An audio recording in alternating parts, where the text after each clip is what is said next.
émission chrétienne autour du trône, une émission qui fait la promotion des différents serviteurs dédiés, des différentes servantes de Dieu de la République démocratique du Congo, pourquoi pas aussi de l'extérieur. Sur ce numéro, fidèles amis téléspectateurs, nous recevons pour vous l'homme de Dieu. Il s'agit du pasteur Benjamin Diondio. Il est responsable de l'église La Maison des Potiers. Avec lui, comme d'habitude, nous allons parler des choses de Dieu, avec un thème très très important qui préoccupe pas mal les fidèles des églises du réveil de la République démocratique du Congo, pourquoi pas du monde entier. Il s'agit bel et bien de renversement des sorts. Tout comme on le bat, des orientats destinés nangai, oh nazo bika, ezavi nangate, nabotamani étoile, étoile nanga ba étoufa, étoile nanga ba kanga. Alors à travers cette émission, l'homme de Dieu a repéré sa biso vraiment ba stratégie spirituelle et qu'on permettre à biso de revenir à la normale, et qu'on permettre à biso to bika vraiment destiné na biso, to bika vraiment ba vie na biso, afin que tout témoigner mounene na Nzambe. L'homme de Dieu, bienvenue dans cette émission. Merci maman, merci beaucoup maman Lorette. En tout cas, na sepeli ko yambayo après plusieurs années, hein. Oui, en tout cas, tant et l'équipe est belé, je pense qu'il y avait beaucoup de choses. Vraiment. Mais le Seigneur a renversé le sort. Il est en train de renverser le sort. Vraiment. Et puis, nous avons constaté une nouvelle adresse également. Oui. Et on est simplement basculement en termes de croissance spirituelle. Oui. Nous étions au quartier Baumbu, OK. à Matete. Maintenant, nous sommes au quartier Kwenge. OK. Alors, il y a des gens qui habitaient les quartiers, qui venaient à l'église parce que l'église était tout près. Maintenant, Baumbu, c'est la fin de Matete et Kwenge, c'est le début de Matete. Okay. Ce qui fait que maintenant, les gens qui sont de ces côtés, l'église mais l'église c'est toujours, et puis le diable profite toujours de l'occasion à Bongo. Au moins, sur le déménager, au Bungi, c'est chemise, souvent le diable fait ça, mais c'est un peu ça. Mais papa, sur le plan numérique, en termes de chiffres, moi, c'est mon partenaire, moi, regret. Non, moi, avant d'être consacré pasteur, okay. J'ai le ministère de berger. Donc, on a mis sur l'enseignant, sur la telle église, on a déjà que la place sur la donc, ce qui fait que, pilier vraiment, mais peut-être, à niveau, il y a brebis, et c'est cause en bande comme sous autre père, ça c'est sûr. Vraiment. Alors, pasteur, j'avais dit, l'annonce d'un que le Bellatin, très très important, ils ont préoccupé fidèles l'église de réveil à la République démocratique du Congo, pourquoi pas aussi du monde entier. Il s'agit à renversement des sorts. Et il y a un moment nini, intervenir à un moment nini, renversement des sorts. Renversement de sorts, on a le Belango. OK. Na tiré en haut, na histoire, il y a la reine Esther. OK. Reine Esther avec orpheline de père et de mère. Bakir pe la boumbu. Oza orpheline, mais bon, on a pe na boumbu. Ndamba sali ngolu, alors qu'elle est mawa. Aïe, koko ma reine. N'est pas l'histoire reine Esther. Mais, l'air a commis reine directement. L'histoire moko bimina mboka que ko ici mo be comme boye que juif nyonso fo bakufa. Or elle n'avait pas dévoilé sa nationalité chez le roi. Roi pe batunaye wana so ba mvuta ki so qui peut basala ki babi que aman wana monguna ba juif. Il a pris beaucoup d'argent, il a mis dans les trésors du roi et puis après roi Tchekaché naye a signé pour que exterminer les Juifs. Alors, le peuple d'Israël a pris 3 jours de jeûne d'après la recommandation d'Esther. Esther pouvait croire que avec à l'abri, nous avons avec à l'abri et là tu m'as dit l'andaka, mais il y a une question aux ça là. Oui, allez-y papa. Mais dans le banana ça libre. Il n'y a pas de problème. Et là tu m'as dit l'andaka. Na libota botameli. Ça ne veut pas dire que libota na yezo bundisa yo. Libota pe ko bundisa mais tout monsieur ça que Okutiango ça peut-être descendant ya mutu moko boye o il fallait ba kitsa mutu. OK. Ba kitsa pe mutu na ye. Ba ka sango o Lorette Mbombangi. Ah, tu es la fille de Badon batuna la question na batuna pambate. Ba mutu ba na ndenga bien. mais muto to kanisa ke mabe to sala ye to silana na ye nzokande atumbuli pe racine mususu. Maintenant normalement na combat spirituel na bitumba na ba principe ya guerre soko o exterminer mutu il faut pe o exterminer ba descendant na ye. Parce que soko exterminer ba descendant wana ba se venger même so ba yebi même so ba yebi. C'est comme ça que dans bitumba mususu le fait que tu es fils de ou hérité combat. D'une manière ou d'une autre. Combat kuto yebi yango kutu te côté outil. Umuka mutu muka linganga ote. Nzokande a olinga ote par rapport à l'histoire moko. Vraiment. Ozomona. Par exemple, na ba parenthèse na toujours fongola ba parenthèse. Bana Israël ti baza bitumba na mutu wana kombo Aman. Au moins la Bible n'a recommandé bato ba na émission livre Esther. Bazo na Aman l'Agadite, aza mutu ya Agad. Agad ezali solo moko ya kala. Roi ya Israël fala buma peuple moko. Tant abomé peuple wana, ndamba esa buma nyos. Et atiki roi na reine. Asepeli na couple wana. Après prophète Daïa dit oh ndamba esa ki buma batu nyos. Yo tiki roi na reine sundeini. Abino asepeli na couple na monet na buma bango. Vraiment. Après prophète Daïa non, il faut tout ça. Tant wazi mokano ya koto sanzambe akuti roi wana tikali ye moko reine asakima. Abomi roi mais reine akima na zemi. Reine zemi o akima kinango mwana wana botamaki nde Agad. Kolo tribu ya bangu na Israël. Ba yebisa bango ti ba botama ba lobi to koma mukebo ye eza pona ba juif. Ba bomba ba koko na biso mais chance maman wana tikala na zemi ya biso peuple Agad. Alors ce qu'on yoki ka mutu kaza juif, il faut exterminer.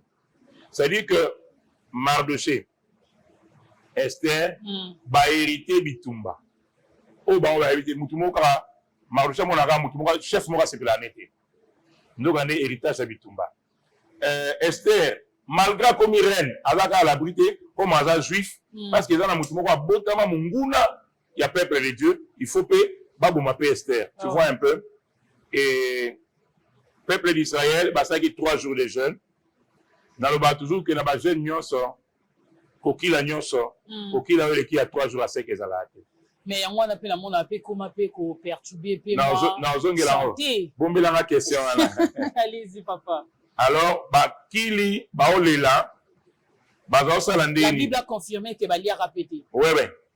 Parce que Mardoché a aussi na recours na ndeko na za reine. Toi on a problème. Esther a aussi le roi eh ngasi na komi awa. Bien bongo me na so problème na bino, ngala boy ba problème, ngado ba éviter na za juif. Ndi Mardoché il dit non. Au moni ndengo za wana yo poza concerné. So liwe zibiso yo zope yo. Alors il faut toujours quand tu pries aussi pour la famille. Amen. Faut pas oublier de prier pour la famille.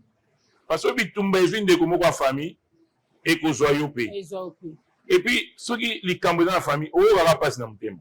Ata bukipa na raté bomona na. Ata bukipa na raté, bukipa na raté on est là diable.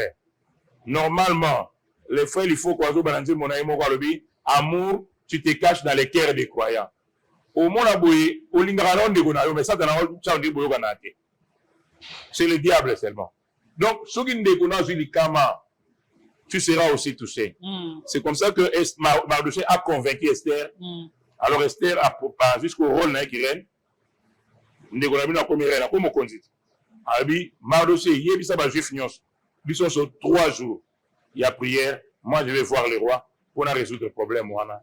Et ba résoudre le problème wana. Il y avait un résultat satisfaisant. Il y avait un résultat pour un simba renversement. Okay. Donc Aman wana, il a réussi il a faire comment élire na parlement et de faire promulguer une loi selon laquelle il fallait pas bomba ba juif nyos. Donc mikona ko maki ya kotanga, il y a même un jour ils avaient préservé pour ba bomba bango. Ozomona. Mais la prière il y a 3 jours, son roi na mabi Israël qui renversé. Nazolo ba que ils ont une décision mo que zomi na monde ya ténèbres. Puis dans la prière, il y a kolele pa na nzambe ba balusa ki yango. Ba bongo la ki eloko wana o izaki ya mabe et comme eloko malamu.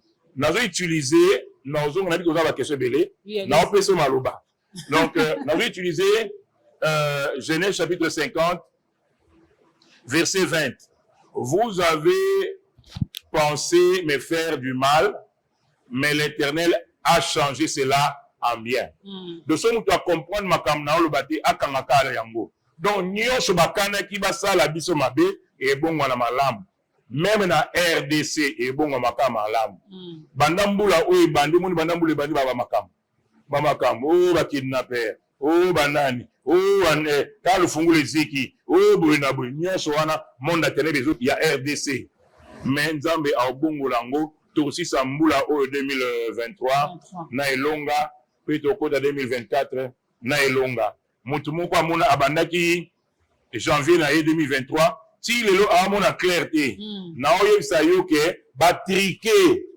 Aujourd'hui, vivre 2023 na oté. Ba ibi 2023. Mais nao me mayo na losambo to sa na sous émission awa pour que Nzambe a détruire tricage wana. Ba te bele ba vivre tricage na vie na bango. Mamba do vivre za tricage, ba triquer vie. Ba ibi bombori. Ba ibi année mobimba. Pour que balé balinga ba fêter bonne année, yozo ka souci mo na ba biso ba na garanda. Na obimate. À perdre année mobimba. Nous avons triqué quelque part. Nous avons pasteur Benjamin, autour de mon déménagement, mais l'air n'a pas déménagé. Pour la petite histoire, ranger aux églises des Alaki, Balba des Alaki construction anarchique. La ville est venue normalement pour raser. L'air bazo rasé, Nzambe n'a pas de pessimiste sika oe. Mais dans l'histoire qui est que pasteur Benjamin a Koufa. A Koufa na nini na crise, a pika crise, jour où babouka l'église. Or, ce n'est pas vrai. Alors, j'avais compris que batriqué n'a année. Na monde a traîné, le comment que c'est salami. Il y a on a continué 2 semaines à prière, on a donné le renversement de sort pour que na perdre 2023, tu n'as récupéré. Mais, nous avons chaque fois ça, à l'obélanga, n'a partagé à l'église. Il y a on a même église Mobimba. Pas bénéficier peu. Ville Mumba Kishasa, commune Mumba Matete, n'a fondé même ligne à prière pour la bandeko Bazamusika. Comme tout ça, à 2 semaines, ils peuvent nous écrire sur WhatsApp, sur mon numéro que je vais donner à la fin, pour que tout semble la pour la bango, tout détruire décision wana, pour les gens qui dans le monde il y a ténèbres contre Vina Bango, tout annuler en par la prière. C'est ça que je suis en train de dire. Je suis convaincu que j'ai bien exposé au début pour permettre au tour de question de et Genèse 50, 20, wana eza Joseph. Bandeko batekaye, akenda en Égypte, a comme esclave, bakangaye, à côté de prison, mais fin de fin, dans ma ravessé sort. Bandeko de baba, ala ba vision belé, ala mamba bien, l'oreille wana, ala ba idée bien, ala ba mission bien. Moi la moi je suis de tika ke liboso. Tout ça ndeni, tout tekaye, tout la so ba vision na rien komani. Ba teka kié. Mais Nzambe la suka, Dieu avait renversé le sort. Albino bo kanisa bo sala mabe, mais Nzambe a bongoli mabe wana et komi malamu. Amen. Maintenant l'homme de Dieu, pour renverser sort wana parce que ce sont des choses où ils ont préoccupé pas mal dans le début de cette émission, chrétiens, surtout dans le monde entier, RDC en particulier. Est-ce que pour sort wana ils allaient renverser, enfin que comme l'enfant de Dieu abika vie naie, abika étoile naie et brûler quatre naie, il faut nécessairement kaka a gêner 3 jours, 2 jours. Comme comment va prendre ma santé, un estomac, au lit à peser sous bien té. Pour ça qu'on gêner pendant 3 jours té. Sort wana ils allaient renverser té. Ceux qui n'a bungi au rappelé ngai. D'accord. Mais la gnal ben mon bachel. Jeûne et prière. OK. À Kinshasa on gêne trop. On prie beaucoup, on gêne beaucoup. Et comme même ma concurrence, baninga basali 40, je sali 42. 42 wana ezaka na idée que tous les gars basali 40. Baninga basali 50, biso sali 100. Mais autant dans la Bible, ba jeune wana babi que Moïse azaki na ngomba azako lia ti azo merati pendant 40 jours. Et ça jeune moko surnaturel. OK. Nzambe alinga sala mutu wana lo mwa makasi na vie pour aller pamboli pour le peuple d'Israël. Alors Nzambe a mis la dimension que Aoyo Kasu Bunzo Tote a gêné. C'est ça que les gens doivent retenir, Laurette. Il y a beaucoup de gens qui sont morts dans les jeunes. Oui, oui. Donc, les jeunes de Moïse, c'était un jeune surnaturel. Comment ça, au Péba, ça la Péba bénéficie. Ceux qui ont lié, tant aussi, ce bon de là, au Pémi Mondam. Et c'est ce qu'on dit, comme une charnelle. Tu n'as rien expliqué. Ok, allez-y. Tu n'as rien expliqué. Ce n'est pas donné à tout le monde de faire 40 jours les jeunes. Vraiment. Ça, c'est un. Deux. Bantoma, bazaki na vie de prière régulière, hein. Bazaki semble à tout moment. Mais après Jésus, c'est là 40 jours. Mais Bantoma, tant que Jésus bazaki gêné, bazaki profiter de la grâce à Jésus. Mais l'air, Koli, Jésus a ici bango lobby, et ils ont des démons musu bakendaka na jeune. Donc problème c'est ngaka jeune. Mais la Bible natikali komona te Bantoma basali 40 jours. Bantoma ou biso tolanda namoni bango te baosala 40 jours. Alors qu'est-ce que nous sommes en train de faire? Et comme habitude, comme rythme. Ça c'est un. Deux, il y a Moïse et puis il y a Élie. Moïse avait fait 40 jours, Jésus a fait 40 jours. Ok? Alors, Moïse wana yomoni mutubomba kufi, place bakunda yebanate. Il y a des gens, Moïse, bazobenga bango na Bible, les deux oliviers. Et ça batu oyo avant babotama bazalaki, après les wana baoba ozala. Bible oyo même na temps de la fin, na période où baobenga millénium, bade oyo baoya. Pour bayote le peuple d'Israël. Baotanga Moïse, baotanga Élie. Parce que yo mutu wana sali jeune 40 jours, yo ngoko kana mais ye alia kita melaite. Ngaku na luba passer les amalo baka. Il fait comme na zamba. Soka moni fruit, azuma fruit pour na zoma force. Amoni mama ezoli ka azuma mai, azuma force. Parce que médicalement parlant, il n'est pas possible que quelqu'un jeûne pendant 40 jours sans boire et sans manger. C'est pas facile. Alors, il ne faut pas tous en la connaissance, mon peuple meurt, faut des connaissances. Faut des connaissances. Alors, qu'est-ce que maintenant les enfants de Dieu doivent faire pour renverser ma soeur? C'est bien, ok. Alors, je dis que le jeûne, c'est bien. Moi-même, je suis en jeûne maintenant. Ok. C'est bien, mais tout jeûner pour se concurrencer. Et puis, quand on jeûne, on n'épate pas Dieu. On jeûne pour avoir la foi. Parce que sans la foi, il est impossible d'être agréable à Dieu. Jésus, démon au biso de gros bengane te yo benganie. Alors pour jeûner. Jeûne et matande foi. Voilà problème au nene avant fin de l'année. Ce que jeûner au matin de foi na yo. Et puis jeûne et bouka à bomoto. Bomoto ne zara doute na ko banga. Ils ont dans l'homme, dans la chair. Le doute, la peur, même la culpabilité. Moi, je suis quand je suis dans le monde, je suis dans le monde. Na yebso biloko wana. Yo ceux-là bazar riche. Banga nzambete. Yo kutu so imwana na sali mabe obeti otie na chambre. Mais ra rolia. Osani. Obengi vient manger. C'est-à-dire que Dieu ne peut pas nous bénir parce que nous ne sommes pas corrects. C'est faux. Qui a enseigné ça? Dieu nous bénit parce que nous sommes ses enfants. C'est la rentrée non scolaire. Nous avons payé les minerval. Est-ce que surtout place où Dieu nous bénit pas parce que nous ne sommes pas corrects.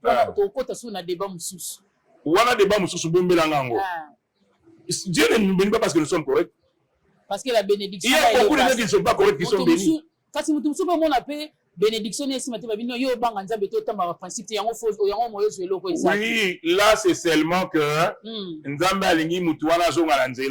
mais ce n'est pas que parce qu'il n'est pas correct. Et puis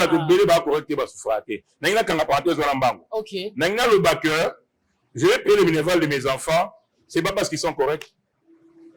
Même ceux qui sont corrects, peut-être il y a un qui m'énerve.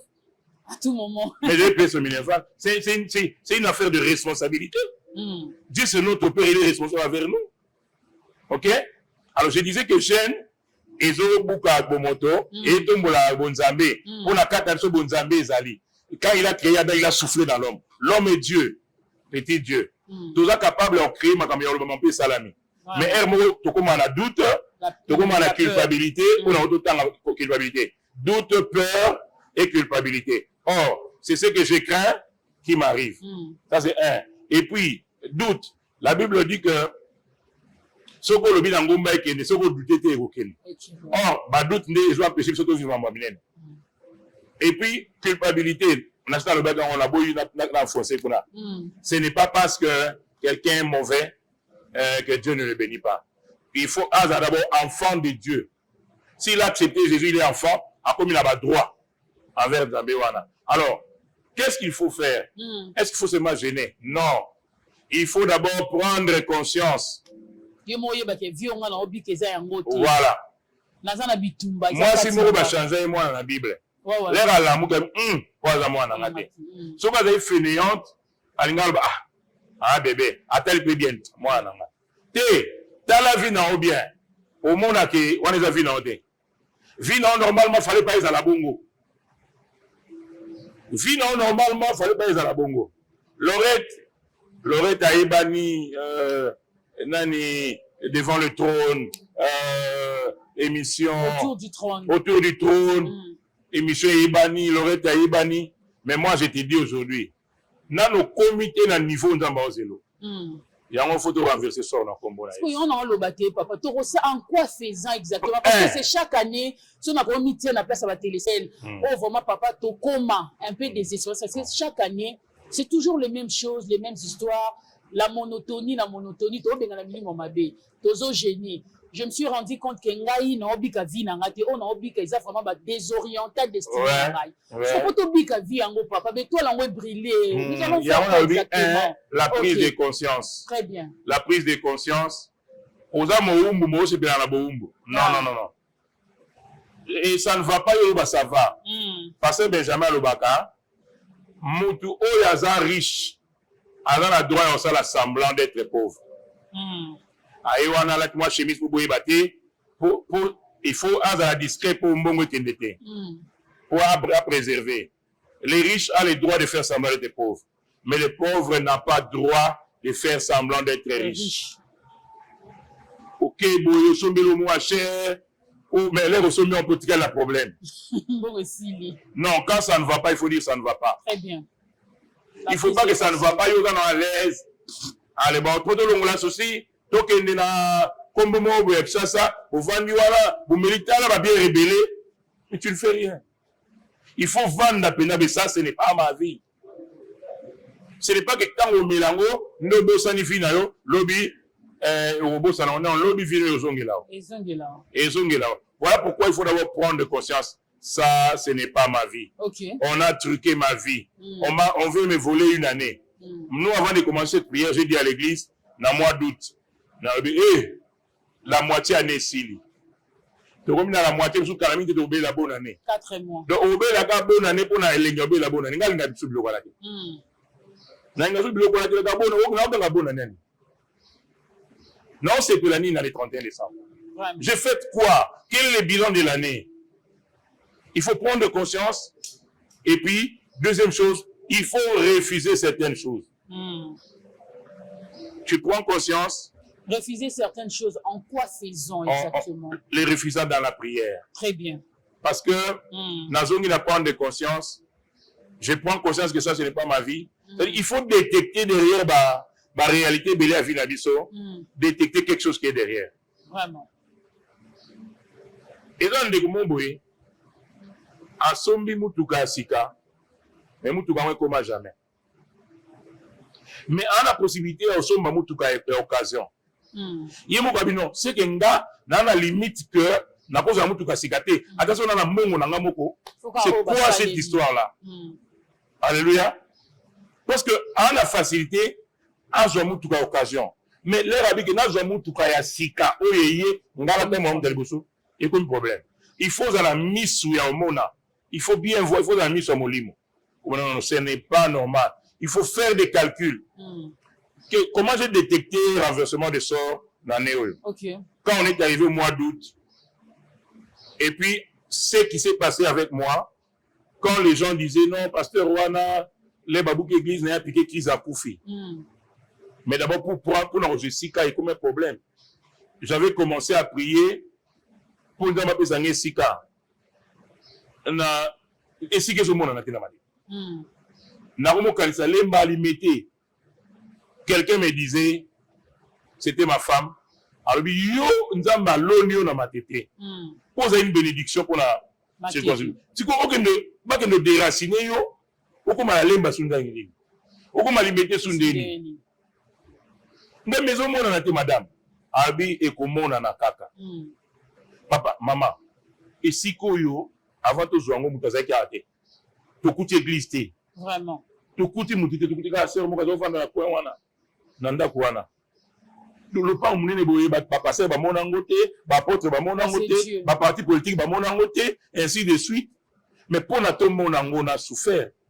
Donc ninga zake, on ba kangeli biso na ba umbu wana, to bimate, ba obuka biso, c'était ça le plan de l'ennemi. Après na soutenu kamboye. To comme le 30 juin. Mais le 30 juin, il y a des choses que je devais faire que je n'ai pas fait parce qu'on a déménagé. Vraiment. On veut me voler toute une année. J'ai dit, oh peuple de Dieu, je prends conscience. Quand tu prends conscience, quelque chose commence déjà à se passer. Au moins, je ne sais pas mon ganga. Dans la personne qui s'était sur la femme. Au moins, je connais bien. Parce que tu as pris conscience et puis tu sais que ça va aller. Aujourd'hui, quand conscience, dans la délivrance, il y a 3 jours. Rapidement. Il y a la découverte, la délivrance et puis la restauration. Mais découverte, il faut découvrir. Mais parce que vous comprenez pas que c'est presque tout le monde qui va découvrir dans bango kabatinyo son église ba yeba ke ba na bitu mutuchi mo ko ya etso bi papa ngelo ko ekomela ngezabu ezabu. Mais est-ce que pour mes qui si ngonde on dirait muta sillonner bo plutôt ayebi maladie azana on dirait qui si ngo zo zoate. Non.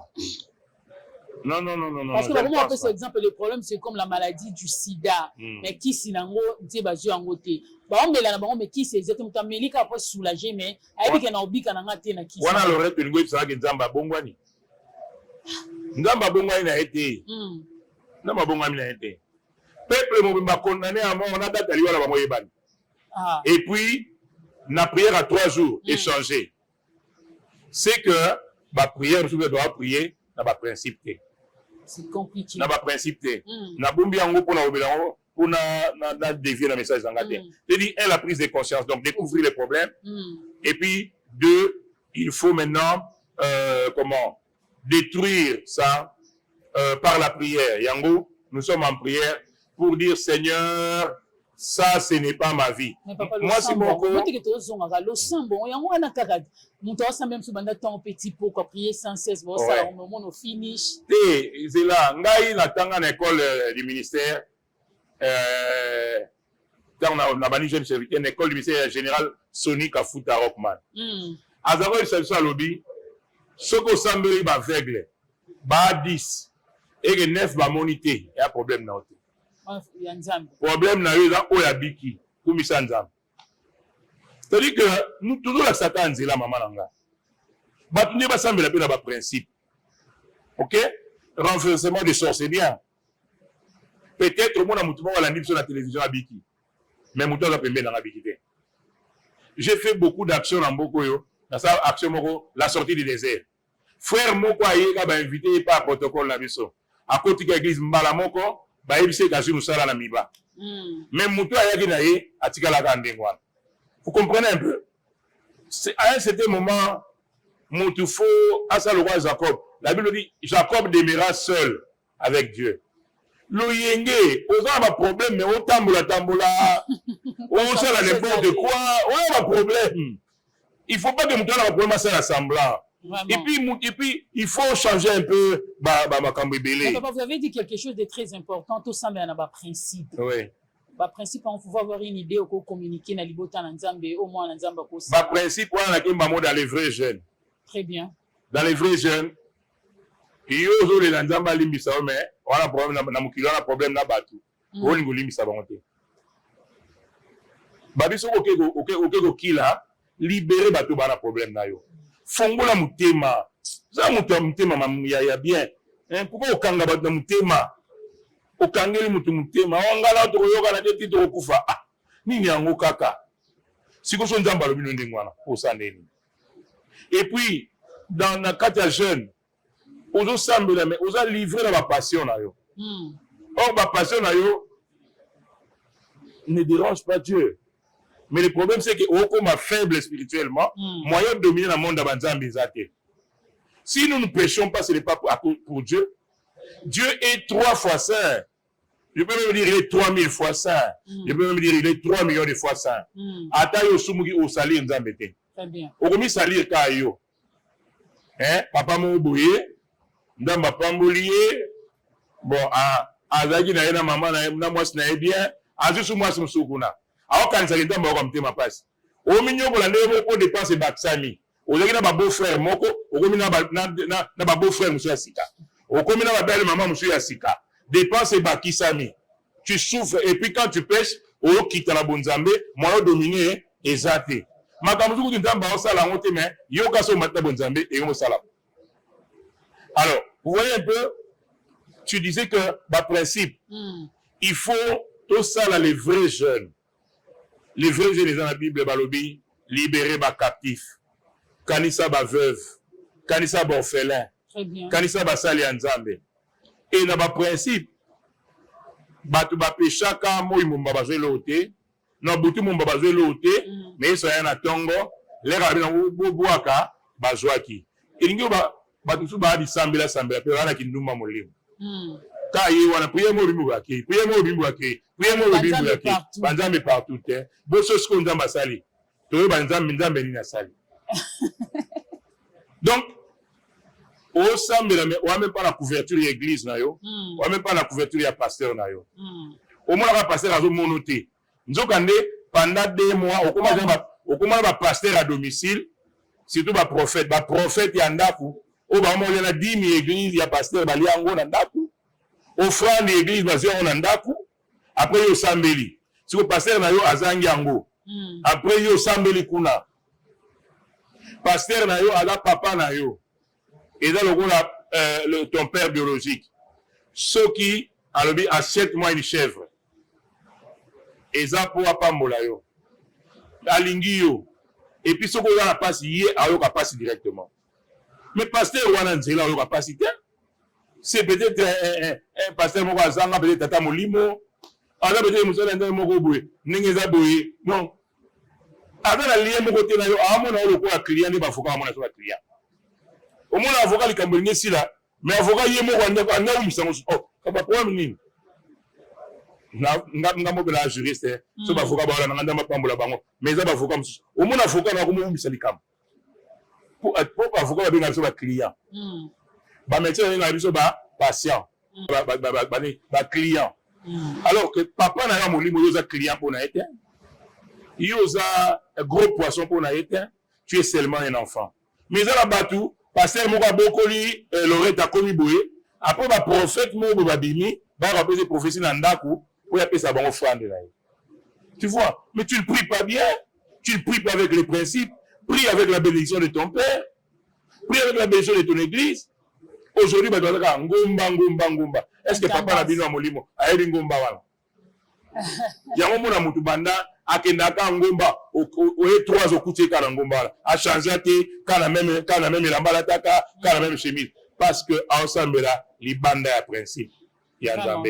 Et puis ceux qui n'ont pas principe moko za la mabe allez-y pasteur na lobaki on est bandeli c'était pour lancer la lavage de cerveau que muto kanisa te que ezande pour na otambola bien ndamba pambolinga mais quand même dans la prière et dans le principe mo makasi lobo kwa nzambe eza mukusete les deux les makasi te mais ma bébé tchaka obstacle entre biso na nzambe sambela tout en cherchant la sanctification tout en cherchant à plaire à Dieu aussi et au monde à l'oboko Nzambe.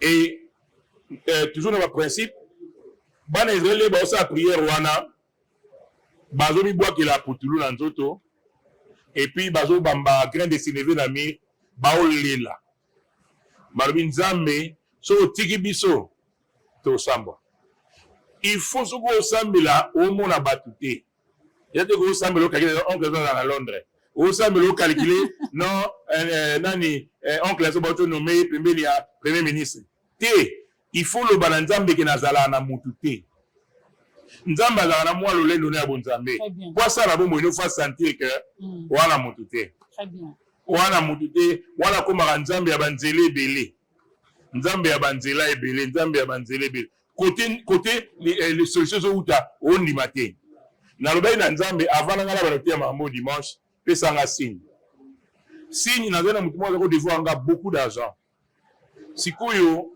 il fallait soit na faire arrêter sa maman parce que c'était elle la propriété de la chose, comment escroquer, soit na faire arrêter, soit batuma otanga pression, tiki kambo, na osumukate. Maman n'a pas veuve. So il a attaqué, n'est-ce pas qu'il a touché le principe. Basimba ba veuve té, basimba ba orphelin té. Voilà le principe à molimo. Pour mat, na osimba maman wana. Moi on bali wana, j'ai des relations dans ce pays. Na salé pendant 20 ans. Na sambeli batamini na beaucoup. Je peux appeler Moutoumoko, Atie Moutouana en danger. Mais je ne ferai pas ça. Mais quand j'étais bloqué, je devais faire quelques dépenses. Mais na mon até ou tawa. Côté nga dans un benga, côté nga ezo fonga maté. Na mon akaka ya 2 jours. Ndekwa na ole kalibu ko so biro nanga. Na payo lukaninya. Escrow. Babino anga solana. Quoi? Oh papa, je demande d'abord pardon. Tu sais que j'ai fait, tu nous as aidés, mais voilà, nous, on t'a répondu dans monnaie des singes. J'ai dit qu'il faut que je commence à payer les fiscs progressivement. Et je devais acheter un billet pas pour la France, pas pour la Belgique, un billet pour le Canada. C'est cher, hein? C'est comme un billet aux États-Unis. Il est venu, il a payé la première tranche, et j'avais exactement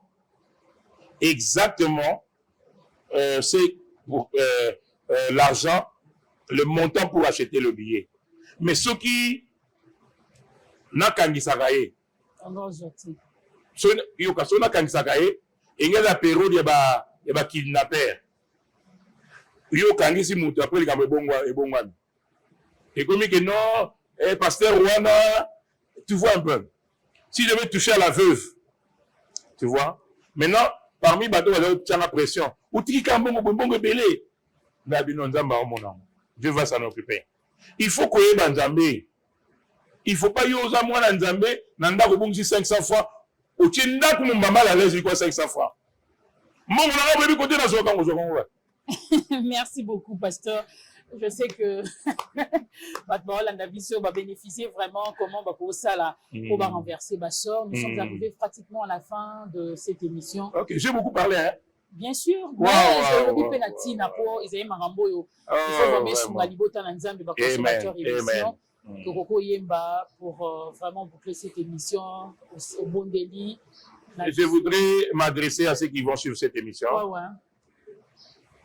Nous sommes dans un programme de prière appelé Nzambe Aloboko Molai, avec comme thème renversement de sort. Je ne veux pas que Baï Bayo Ané. Je ne veux pas que Baba Trique Yo Ané, Ba Trique Yo Vibaï Ba bénédiction, n'a pas pu se le roi dans l'Okuta. Voilà pourquoi j'ai organisé ce programme de 2 semaines. Nous allons commencer à prier avec toi maintenant dans l'émission. Okay. Mais tu peux nous appeler. Très bien. Pour la ligne de prière. Nous avons ouvert une ligne de prière. Bon, je ne veux pas vraiment que les bien-aimés appellent. Je préfère qu'ils nous écrivent sur WhatsApp parce que je n'ai même pas besoin yoka mungongo to yoka mungongo nanga. Nazana besoin d'un sujet dans la prière. Sujet dans la prière. Tu peux nous envoyer cela au 081 52 52 190.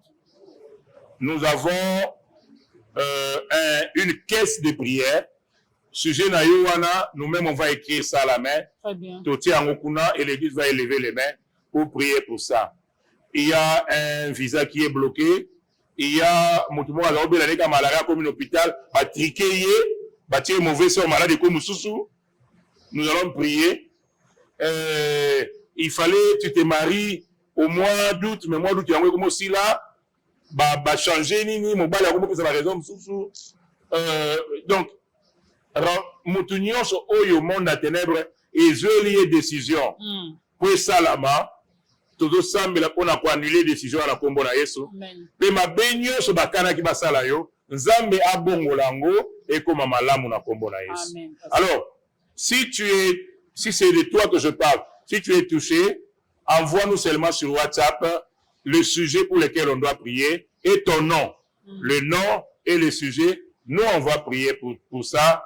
Et si Dieu accomplit le miracle comme je sais qu'il va l'accomplir. Amen. Yesu devant Tomba Lazare, alobaki, naïri ke oyoke la anga toujours.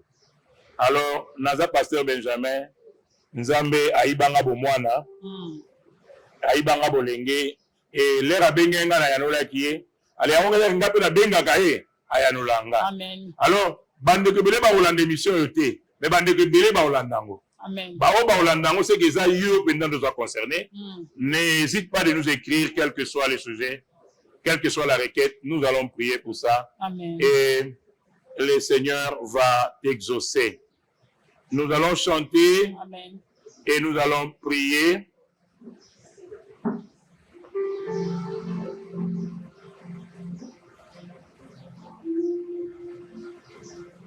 Kita-moi mouké.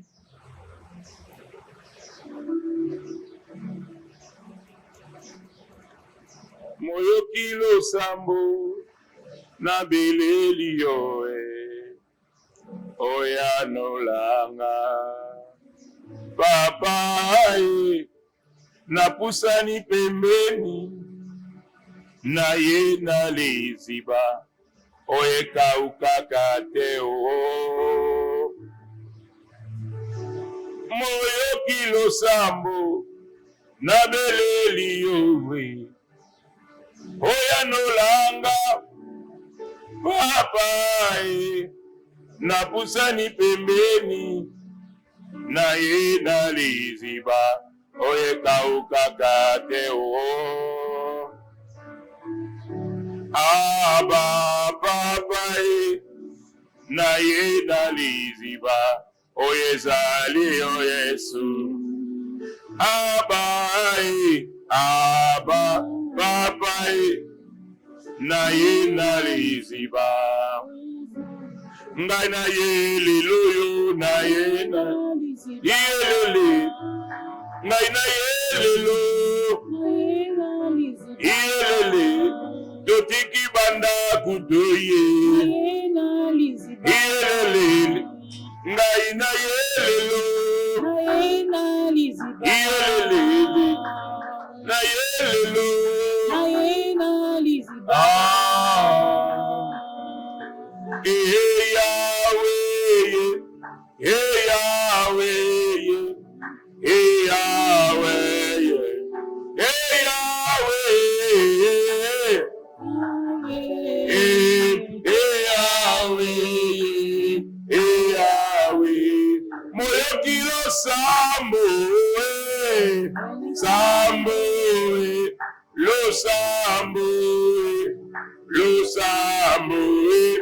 Zamba lola lola ya lola zamba lola moyo kilo sambo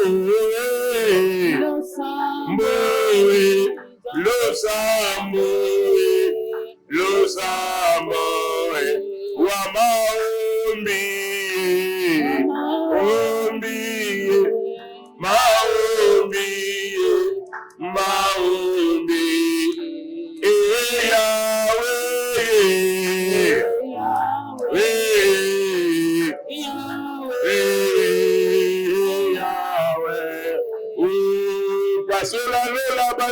Bakitawi, Iolele, Lola bajelu bakita we. Yelele. Naina yelelo. Naina yelelo. Ziba oeka okakateo. Seigneur, au nom de Jésus, Seigneur, je suis devant ton trône de grâce avec mon frère, avec ma soeur. Oyo ba ibiye bomoy. Oyo ba lingba escroquer 2023. Oyo ba lingba escroquer ma pambole so kanak pona ye. Seigneur, devant ton trône, na ye na peuple na yo. Oyo monde à ténèbres décidé ma be pona bango. Yawe na kombo na Yesu. Mabe nyonso ba décidaki ezala annulé pe ezala changer en bien kaka na kombo na Yesu. Yawe obongolaki sort ya bana Israël bazalaki condamné à mort mais bakomaki peuple libre na mboka wana pe bakumisaki kombo na ye. Nzete batiaki babaka Mardoché ekomaki nzete ya Aman na kombo na Yesu esalama na bomo ya oyo azolanda ngai. Yawe Joseph bakanaki basala ye mabe mais yo obongolaki yango ekomaki royauté, obongolaki yango ekomaki bénédiction. Yawe bongola Yawe balusa Yawe bastérile bazwazemi bastérile babota Yawe chômage amulaye joie solution. Yawe batoyo bazaki suspendu Yawe bazonga musala na kombo na Yesu. Yawe batoyo balokaki bango na musala po ba perdre l'avantage. Yawe Nzambe telema na kembo na yo. Amen. Yawe merci pour yokela nga toujours. Pe oyokeli nga lisusu au travers émission oyo autour du trône. Yawe pambola ebele ya bao bazolanda biso. Pe renverser sori ya mabe et comme sori ya malamu na kombo na Yesu. Merci Seigneur Jésus. Merci. Adoration à toi Seigneur Jésus. Acclamation à toi Seigneur Jésus. Merci. Alléluia. Nous sommes sur Kwenge 1, numéro 36 bis, derrière Bon Accueil. Bon Accueil, c'est une ancienne pharmacie, hôpital aussi très bien connu. Donc, les bien-aimés peuvent venir. Et référence peut-être station, il y a Kwenge. Quand vous venez sous région, il y a une première station d'essence à votre gauche. À partir de là-bas, vous êtes déjà arrivé. Nous sommes aussi à côté d'une mosquée de nos frères les musulmans qui sont à côté ici. La mosquée de Kwenge, c'est la même avenue avec cette mosquée et c'est derrière Bon Accueil. Soyez les bienvenus tous les mardis, tous les jeudis et tous les dimanches, c'est le matin. Alors par rapport à ces programmes, tous les soirs, nous sommes en prière. Venez, on va se mettre à genoux, on va pleurer pour que le Seigneur change la mauvaise décision et qu'il fasse de bonnes choses. Que mon Dieu vous bénisse. Merci beaucoup. Merci, mon Dieu. Ok. Fidèles amis téléspectateurs, c'est à travers cette prière de l'homme de Dieu que nous bouclons complètement la Bible, la boucle. Merci de votre attention particulière. D'ici là, portez-vous bien et très bon suite de programme sur la RTVS 1, le miroir du monde. Au revoir. Au revoir. Merci beaucoup, l'homme de Dieu. Merci, maman.